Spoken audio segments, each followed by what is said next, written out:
Hope is such an incredibly important thing. I can remember when I first came to Christ, I was about 21 years of age. I had struggled my whole entire life with sickness and injuries and things like that, weird kind of stuff, and it was just really difficult for me, even after giving my life to Christ, to sense hope. Like I would look and I go, I just cannot see how I have any future ahead of me where I'm at, even as a young Christ follower. And I remember sitting in that darkness, and then the Lord said, you need to allow the darkness to actually inspire hope. And I said, how? And we lived on a little property in Homeview, and he said, I want you to go outside and start looking up at the stars. So I would go outside and I would look up at the heavens and I'd look at the stars, and then every so often there would be a shooting star, and I go, wow. And the more I looked, the more I would remember things that people had spoken at certain times when they were in dark situations. And I remember King David, one of Israel's most favored kings, and at a time when he was low, he wrote this. He said, when I consider your heavens, the work of your fingers, the moon and the stars which you've set in place, what is mankind that you are concerned for him, or humanity that you even care for them? And the more I looked up into the stars, and the more I remembered that I'm not the first person and I won't be the last person to deal with a lack of hope, the more out of the darkness the stars shone, and the more the thrill of hope began to arise. So this morning we want to talk a little bit more about Christmas and the thrill of hope. And to do that, I have to address an issue which is very confusing today in the times in which we live. And we have to address the issue of myth. Because today, there are truths that are being projected as myths, and there are myths that are evolving into truths. It is very, very fluid out there now. And so you've got to understand what a myth is. So here's the definition of myths. Let's put this up on the screen.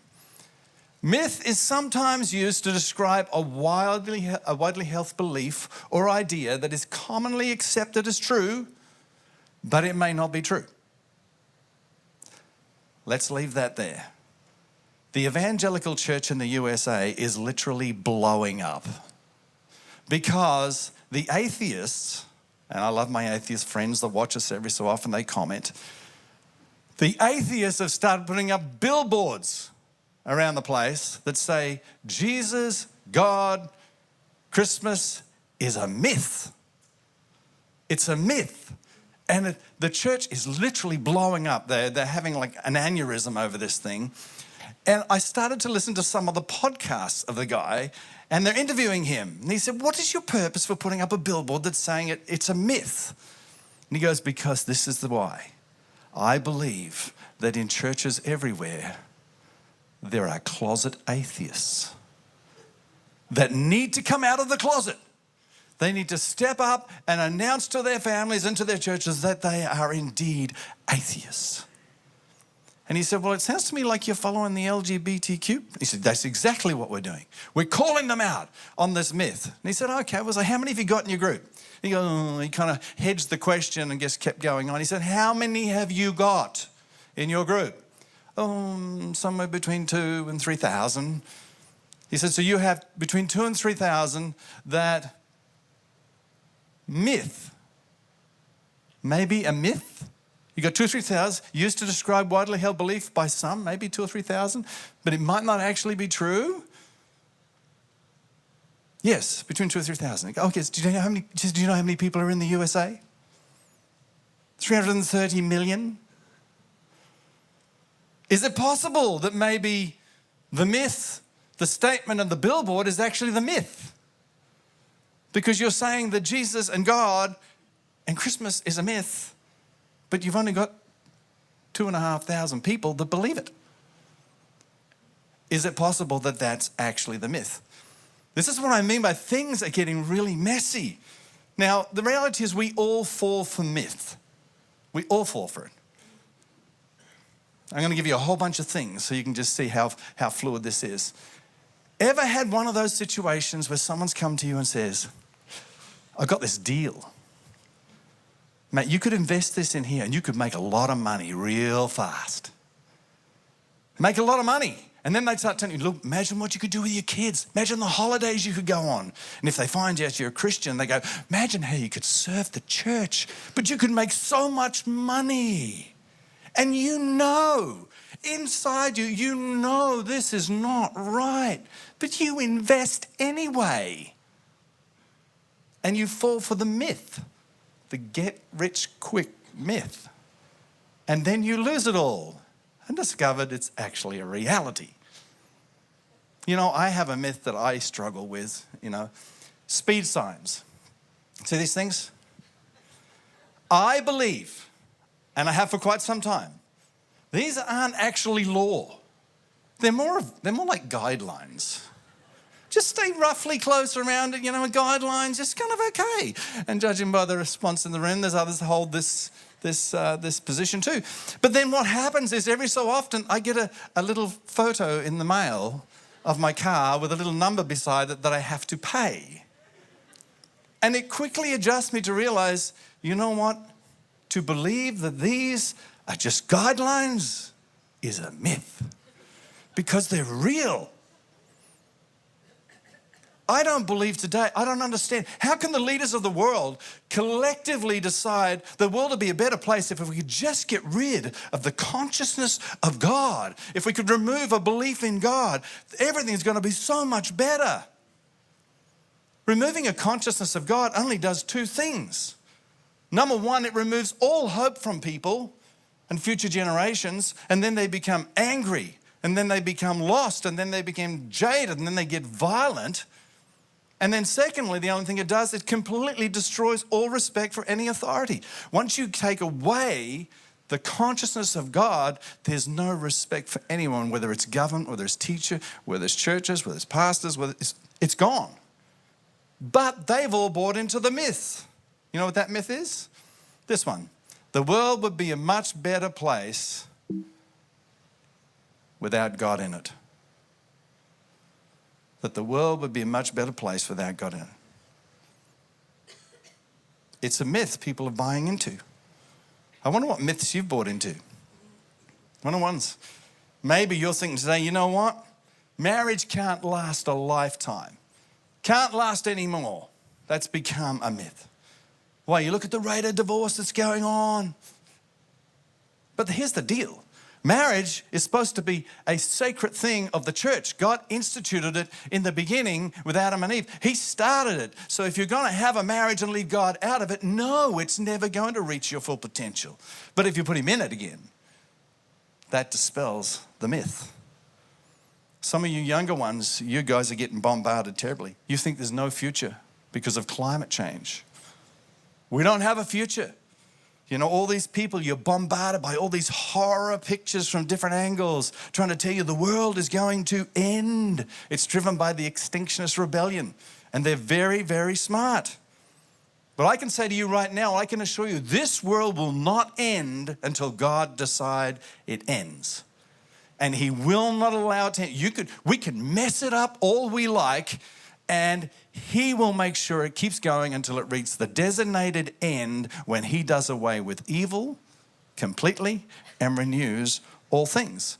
Now, if you've been around here for a while, we talk about something called soap devotions. And if you regularly read the scriptures, you'll understand God will have assured you the thrill of hope. You know what I'm saying is correct. You have an assurance there. We have collective myths. Collective myths go on. This is the truth that's suddenly become morphing now into a myth. One day, a woman will grow up and she'll fall in love with a man, and they will have a child. Is that true? But it's also rolling into myth. Here's the reality. You don't need a man anymore. You can go to a clinic, make a choice, have a procedure, and voila, baby. Can you see what I mean by what are certain truths now? They're evolving them into myths. To the mid-century, in the Middle Ages, they thought the earth was flat. I don't understand how anybody believes that. I don't understand how they got to that in the first place. How can you believe that sailing on the sea and eventually get to the edge, you drop off into nothing? And you know why? Because I'm not really that smart, but if I fall off the edge of the sea, where's the sea falling off that's on the end? There wouldn't be any sea because it'd all be falling off into nothingness. But people believed it. Even our dear evolutionary friends have some problems with truth and myth. They had a guy and they were so excited because this guy was the higher primate coming up on the second part of the link. He was called Nebraska Man. Nebraska Man. Amazing. Now they built this thing out of finding a tooth. This here that you might see around the place, they found a tooth. And they thought, well, if the tooth looks like that, then the jawbone's like this, and then the head's like that, and it's called compound error. But anyway, they built this thing, and it was hailed as a great truth, a great success. Oh, it's wonderful, this is awesome. And then a year later, they discovered it was the tooth of an extinct pig. An extinct pig. That wrecked their truth, rolled it into myth, although you'll still see him floating around in certain places. They haven't kind of totally withdrawn it, but I thought that is funny because that is the first time in history that a pig made a monkey out of man. I thought that was worth, I thought, man, that is brilliant. Now, scientists are continually discovering this world that we live in, continually discovering, and evolution does not deny or prove the existence of God. It just proves we don't really totally understand. And when you look at Genesis, it's not a book, it's not a manual about how God created. It's a thesis statement, so you don't have to worry. He says, when you go outside and you look at the stars and you look at a little baby and you look at what sunset and things like that, you know all this stuff you see? That was me. That's all he's saying. That was me. Don't waste any time about that. That's what it's about. It's not to show us how. Because even if he showed us now, he wouldn't understand anyway with our finite minds. Couple more. We all thought that by voting in a change of government, that they were going to do what they said. We'll promise to honour and respect all people. We're going to solve the energy crisis. We're going to revisit Medicare and make it better and bring a higher standard of living. How's that going? Remember what I said when everyone's getting twitchy about, oh, should I vote Labor? Should I vote Liberal? What am I going to do? I said it doesn't make any difference. The ship's sinking. Doesn't matter which captain's on there. Sometimes it goes down faster. It's the same thing. But it was a myth. Because you look around now and nothing is better. Nothing is getting better. And this is, I think, the biggest collective myth at all. And I feel very sad even having to say this, because there are thousands of people every year that put on a blue jersey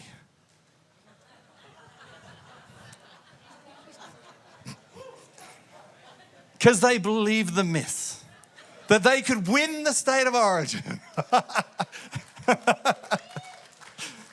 Listen, the reason I wanted to cover so much and spend so much time on it is that we are not in the information age anymore. We're in the misinformation age. You cannot believe anything you see on TV or on the internet or anything. You've got to investigate it. And you've got to have a fountain of truth that you can stack it up against. And I want to put it to you, this is your fountain of truth. A book that is actually a library of ancient manuscripts that go through thousands of years. Accurate. You need something accurate to do everything against. So here's where it's going to get a little bit freaky for you, because I need to let you know that we, during this last week, did a few fit outs to our technology, and we actually installed time travel. Now I know some of you laugh and you go, time travel? You can't even get the microphone working. No. We installed time travel, but God said, look, I'm going to put time travel. And I said, what do you want to put time travel in for? He said, because I need you to go back and do some investigative reporting. I said, okay. But he said, I can't afford to give you the full version. You're only going to get the budget version, the free version, and the future upgrades. So here's what's going to happen. We're going to just I'm going to get whisked back in time. and I'm going to kind of like investigate this thing that happened in the first century. Now, the problem with this, because we couldn't afford the premium version, is that you'll still see me, but you won't see any of the people that I'm talking about because I've got to go back in time. All right? So there's a bit of a time warp that we're going to go through, and then we're just going to just see where this thing goes. Okay, so just buckle up, because sometimes you have sensory issues, close your eyes or something like that, you know. So we're going to time back to the very beginning of this so I can investigate it, but I won't be talking to you, I'll be talking to the people that's involved. Okay, so ready? Let's go back 3, 2, 1.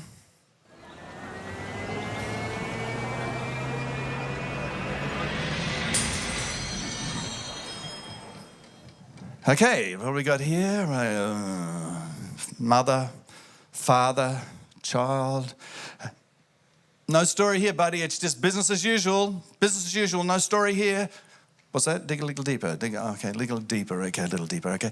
All right, and you are Joseph. Oh, good to meet you, Joseph. And you are Mary. Okay, good to meet you. And little fella, what's his name? Jesus. Oh, a very common name around this time, but very good, strong name. Yeah, that's great. Still no story here as far as I can see. Just a question for you: who's this guy here? This guy here. And the only reason I'm asking is because he stinks. He smells really bad, and maybe we should just get him out. And why? He's a shepherd. Well, I can see that. He's got a sheep. But shouldn't he be outside? No. He's got to be inside. No, serious. Can't we go outside? He stinks really bad. No, he's following a star. Oh, star. Huh? Okay, well, all right then. Fair enough. Might be a bit of a story here. Oh, and angels. So he's following angels and a star. Oh, this is incredible. This is unbelievable. Right, okay, right. So we just keep pressing in, digging into it. Yeah, okay, right. So Joseph, what's it like being a dad? Well, this is not a hard question, you know. What's it like being a dad? What's going on here? You're not the dad. You're not the father. Ooh, scandal. She's a floozy. Got this thing worked out here. Okay, all right, well, all right, well, I guess the next question as a journalist is like, so tell me, who's the dad? This is not hard either. You do know who the dad is, don't you? You know, what's going on here? God's the dad. So that's what we're going with, isn't it? God's the dad. All right, God's the dad. All right, fair enough. Wow, this is interesting. So speak on. Tell me a little bit more. So God's the Father, and what have we got here so far? We've got angels and we've got stars. Right, okay, following the star. Okay, right. Got this thing down here. All right, now, so how did it happen? You know? And she, what? So this angel came and told you you're highly favored. Yeah, right, okay. And that God would overshadow you.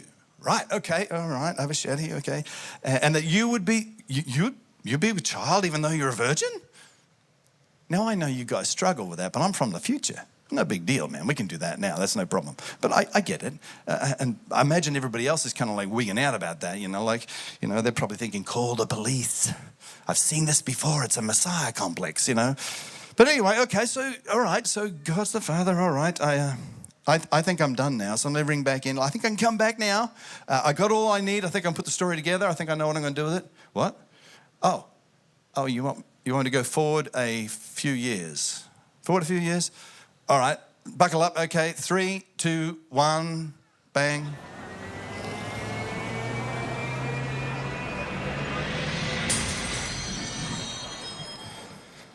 Oh, Joseph, good to see you, buddy. Great, you're looking great. Mary, radiant as per usual. Jesus, man, you're looking a little chubby there, fella, but you packed on a bit of weight.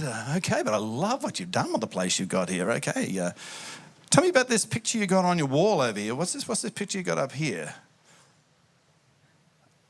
So what? 3 wise men. Right, okay, so you got 3 wise men and oh, they follow stars. Oh, I better put some angels in there too. Oh, there's no angels. No, right, okay. Stars. Okay, so they're following the stars. Okay, this is interesting. Very interesting. And what happened? Well, they traveled for like years. They've been traveling for years? Yeah, with expensive gifts? Yeah, and they're just giving them to you? Wow, this is extraordinary. It's extraordinary. So they've left their jobs and like, I don't know, this is kind of a little bit weird, but I think I've got everything that I need now.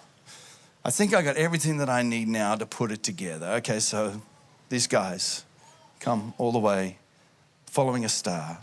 There's that star thing again. All right, you can bring us home now. 3, 2, 1.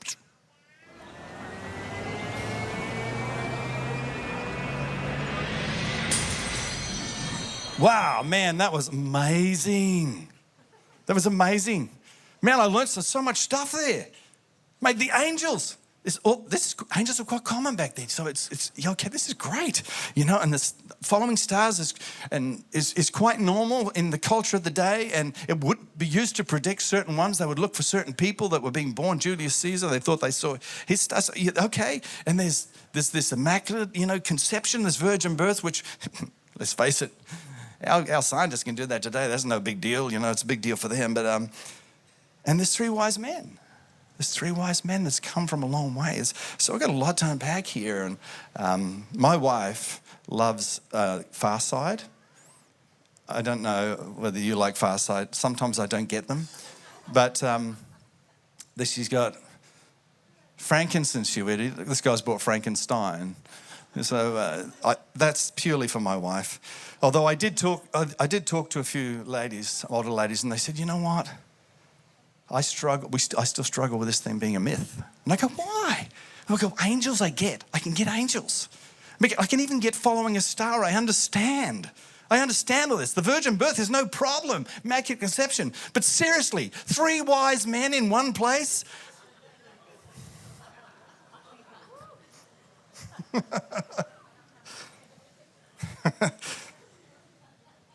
So then the boss is saying to me now, okay, so what do you think? What do you think? And I'm going, well, you know what? I think it's true. But here's the deal.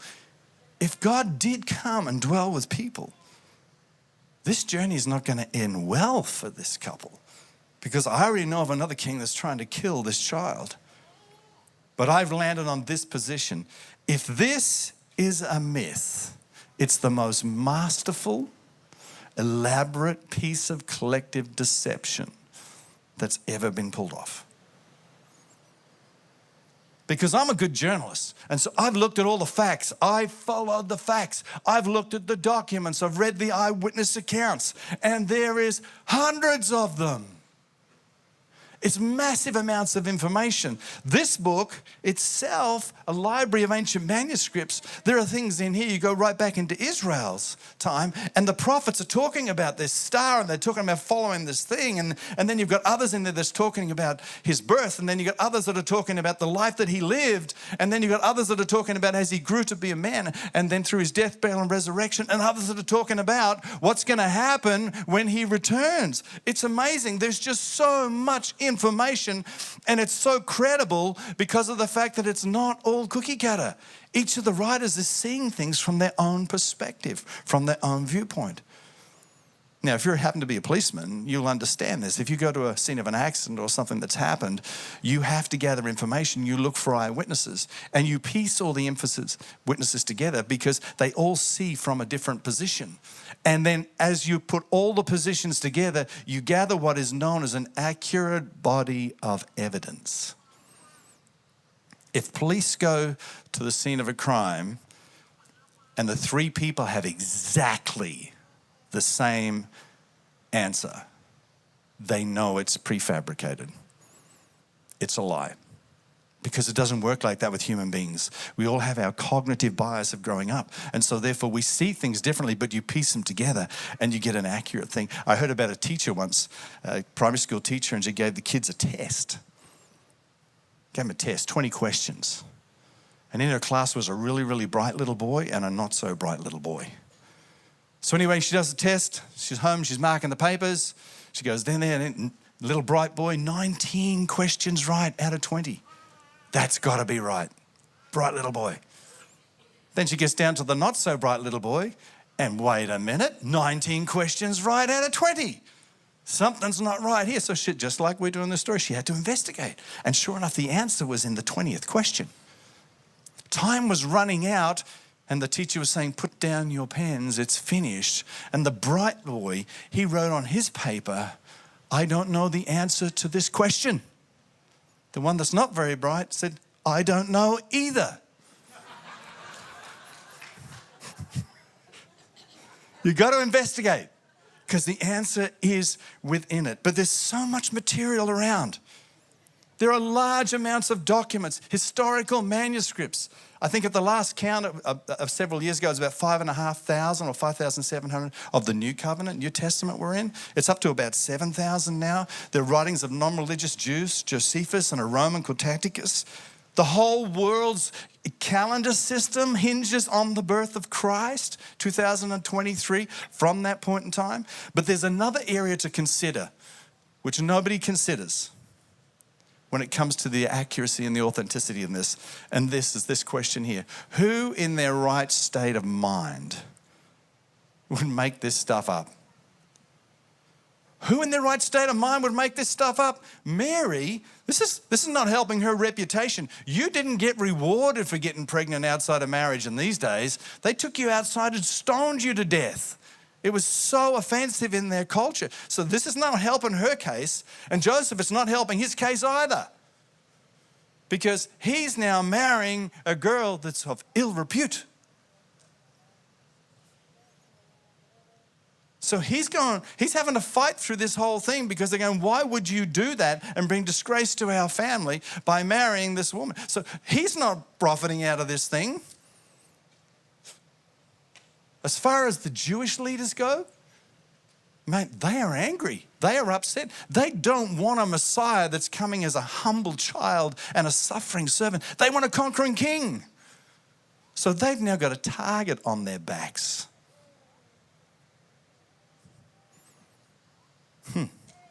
And rich, wise men leaving their job for like 2 years, walking through the desert to hand over a bunch of treasure to someone, that's not a good business investment. Unless, of course, the child was indeed the Messiah. Unless, of course, it was true. The one thing I've discovered about human beings is this: we don't hold on to lies when it starts to cost us. We can believe a lie and we hang on to it while it profits us, but once it doesn't, and this happens on a personal level, it happens on a corporate level. You remember that thing called COVID that we went through? And you remember how we were all very kind of like nervous and frightened and all that kind of stuff that was going on. But every other day there was this banging on about global warming, global warming, global warming, global warming. There was this, everything you could see, imagine, fires and floods and everything like that. Anyway, all of a sudden it just stopped. And it switched to climate change. I don't know if you noticed that.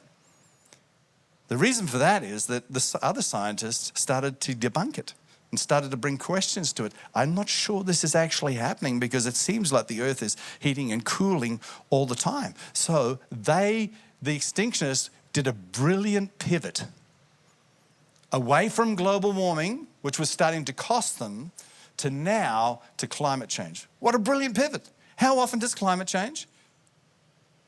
At least once or twice a day here. If you're in Melbourne, 10. You know, like, it was brilliant. It was a brilliant move because you've got to remember the science community, like the church community, we exist to help people, but in the area we have to get government funding, grants. They have to get grants. Now, there are some churches that they will exaggerate, and this is hard for you to believe, I know, that they will exaggerate how bad the problem is because if you're going to make it sound as bad as possible, you get the money. Science is no difference. They've got to keep making this thing terrible. Otherwise, they don't actually have money coming from the government. Now, this is not to say, this is not a thing about climate change. What I'm trying to talk to you about is when a lie becomes costly. The lie became costly. It went from what they thought was a truth into a myth, funding dried up. So then they switched to climate change and they are sitting dandy now because that climate is changing every day in every way. So it was a brilliant move. But people don't believe things when it costs them. Listen, every disciple bar one John, which was deliberately, Jesus said, you need to stay and look after my mother. Every disciple was martyred for their faith in this child that grew to be man that sacrificed his life. People don't do that. People don't die for myths, but they might die for truth. Luke himself is not even a Jew. Luke is a Gentile, educated Gentile doctor, and he's got his own practice. And for some unknown reason, he decides he's not going to stay with his practice. He's going to go plant churches. How many doctors do you know that are willing to kind of like throw away their whole practice and go plant churches? It's not a lucrative thing. It's not a good business decision. But why did he do it? Because he knew that this thing was true. And it's interesting, when he writes his account, it's completely different to the others, because I think it's some of the most important words in the New Testament. Look what he says this way when he writes his. He says, many have undertaken to draw up an accurate account of the things that have been fulfilled amongst us. He says, many have done this. Right? Keep going. Just as they were handed down to us by those who were the first eyewitnesses and servants of the word. Keep going. With this in mind, I myself have carefully investigated everything from the beginning. So he's saying, I've done my due diligence this. I've investigated. I've gone back into it. I've had a look. I've made sure it's all right. And I too decided I would write an orderly account. Doesn't say much for Matthew and Mark and John, who had a disorderly account. But anyway, he's got an orderly account for you, most excellent Theophilus. Theophilus was probably a Roman official. So why are you writing this way? Why don't you just tell the Christmas story, Luke? Well, so that you may know the certainty of the things that you've been taught. You may know the certainty. He's trying to say to Theophilus, you don't have to believe this thing by faith, buddy. This thing actually happened. I've investigated it, and I'm not even a Jew. I've investigated, and I'm educated. I have my own business. I've sought this thing out, and I've written my account to help people in the future, that when people come up and say the whole thing is a myth, they'll have an accurate account, and they'll know that someone has taken the time to do it. Wow. Wow. That's the thrill of hope. There is way too much evidence